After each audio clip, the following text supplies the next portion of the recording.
పొద్దున్నే లేచి కాలు కింద పెట్టగానే మడమలో పొడి చేసేలాగా నొప్పి, అలానే ఎక్కువసేపు నుంచున్నా నడిచినా హీల్ చుట్టూ స్వెల్లింగ్తో పాటు ఆర్చ్లో కూడా పెయిన్ వస్తుందా? హలో, నేను doctor Shweta. A to Z health సిరీస్లో ఇవాల్టి మన లెటర్ H, హీల్ పెయిన్. ఇలా మడమల్లో నొప్పి రావడానికి 4 కారణాలు ఉంటాయి. ఒకటి, విటమిన్ డి చాలా తక్కువగా ఉండడం. రెండోది, ఇలాంటి ఫ్లాట్ చెప్పులు వేసుకోవడం. మూడోది, బరువు ఎక్కువగా పెరగడం. ఇంకా నాలుగోది, ఎక్కువగా నుంచోవడం లేదా నడవడం చేసినా కూడా హీల్ పెయిన్ రావచ్చు. సో ఇలాంటి పెయిన్ ఉన్నప్పుడు రైస్ అనే మెథడ్తో నొప్పిని తగ్గించుకోవచ్చు. ఆర్, రెస్ట్, నొప్పి ఉండే కాల్కి రెస్ట్ ఇవ్వాలి.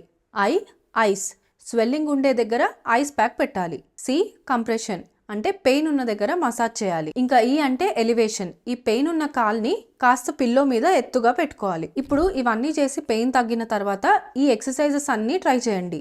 ఇవి చేసినప్పటికీ మీకు పెయిన్ తగ్గకపోతే హోమియో ట్రై చేయండి, చాలా మంచి మెడిసిన్స్ ఉంటాయి. ఇంకా నెక్స్ట్ వచ్చే వీడియో లెటర్ ఐతో ఉంటుంది కాబట్టి అదేంటో గెస్ చేసి కింద కామెంట్స్లో చెప్పండి. దీనికి హింట్ ఏంటంటే తిన్న వెంటనే బాత్రూమ్కి పరిగెత్తాల్సిందే.